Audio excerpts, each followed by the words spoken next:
Assalamualaikum dan selamat petang guys. Nama saya Abizul Ishraf and welcome back to my channel. So guys, kalau aku sebut orang kaya di dunia ni, siapa yang first datang dalam mind apa?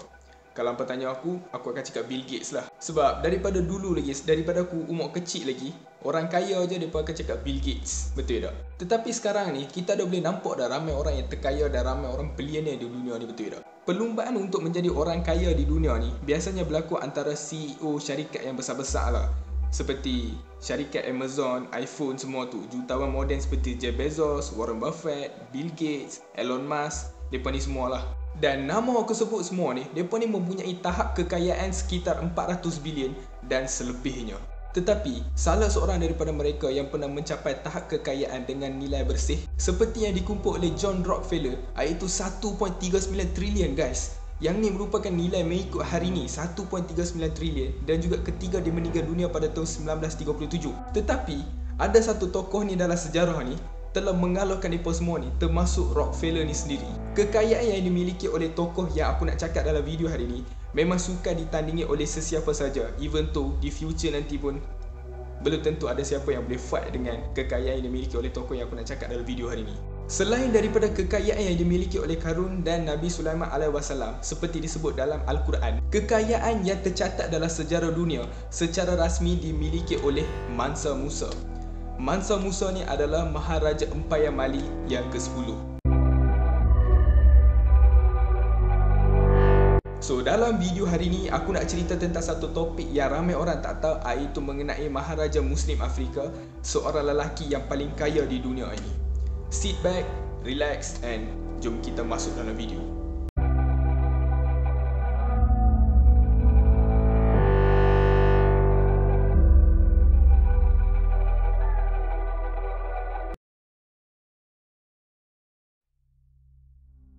Empayar Mali adalah empayar yang terbesar dan terkaya dalam sejarah kerajaan Afrika Barat, dan kekayaan yang dimiliki oleh Mansa Musa ni dianggarkan bernilai lebih daripada 1.635 trilion mengikut nilai hari ini.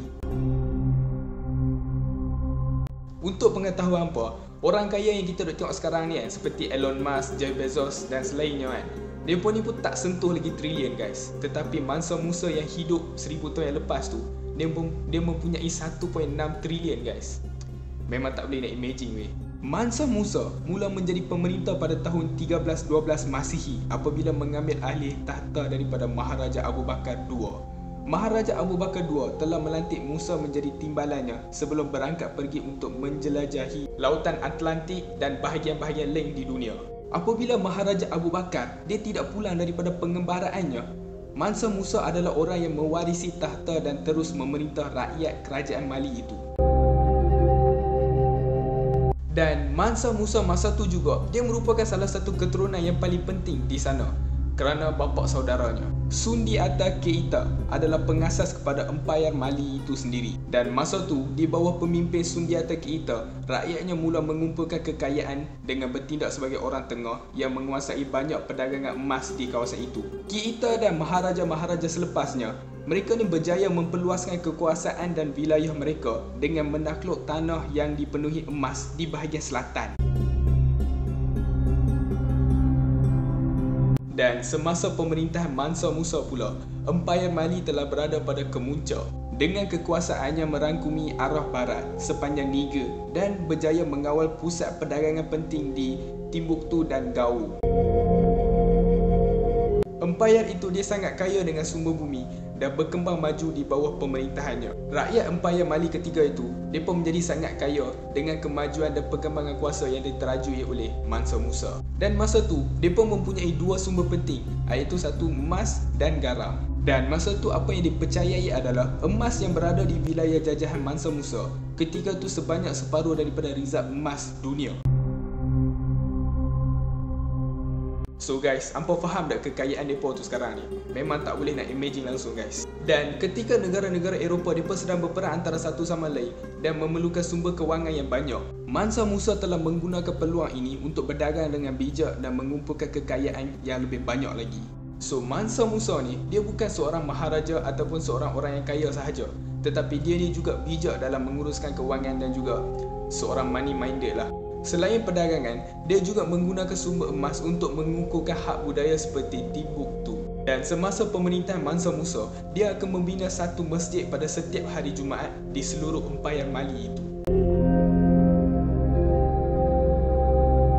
Perkara ini menyebabkan dia telah meninggalkan banyak warisan masjid yang indah dan sebahagiannya masih lagi wujud pada hari ini.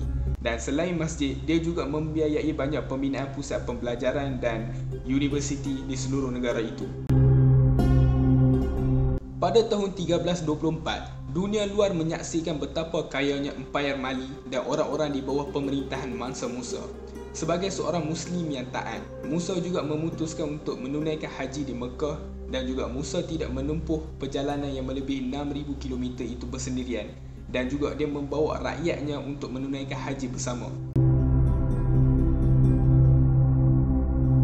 Mansa Musa ni, dia bukan sahaja seorang raja yang bagus, tetapi dia juga seorang manusia yang baik.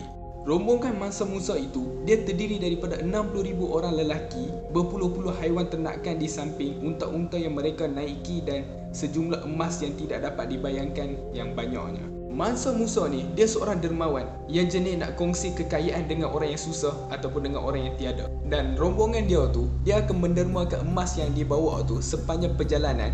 Siapa yang dijumpa, kepada mereka siapa yang dijumpa dalam perjalanan ke Mekah untuk menunaikan ibadah haji itu, dia akan mendermakan emas yang dia bawa tu. Selain itu, rombongannya membeli begitu banyak barangan dan telah menyebabkan sejumlah besar emas yang mereka bawa berada dalam pasaran.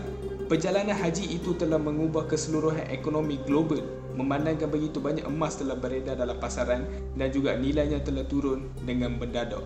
Tetapi, benda tu dia tak menjejas pun kekayaan Mansa Musa dan Empayar Mali ketika itu. Kekayaan yang dimiliki oleh Mansa Musa ni memang tak boleh dibandingkan dengan mana-mana jutawan ataupun orang kaya pada masa kini. Menurut seorang wartawan yang menulis untuk majalah Time, iaitu Jacob Davidson, apa yang dia cakap adalah tidak ada cara yang tepat bagaimana untuk mengukur kekayaan sebenar Mansa Musa.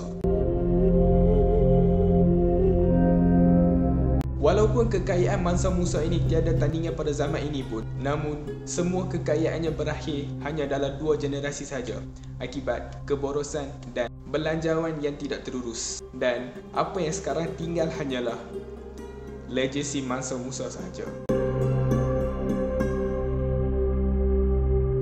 So daripada cerita ni, apa yang aku pelajari adalah kekayaan tu dia tak terletak pada duit ataupun emas yang kita miliki, tetapi dia terletak pada cara kita membelanjakannya dan cara kita mengurus kewangan kita tu. Dan Mansa Musa juga, dia telah menjadikan rakyatnya lebih stabil dan meninggalkan warisan budaya yang sangat penting selepas pemerintahannya. So guys, yang tu je untuk video hari ni, and aku hope hampa suka video ni lah.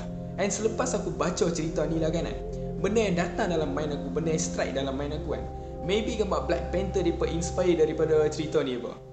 Manalah nak pitau lah kan, yang ni yang aku rasa lah. Kalau hampa merasa benda yang sama, like video ni dan komen kat bawah juga.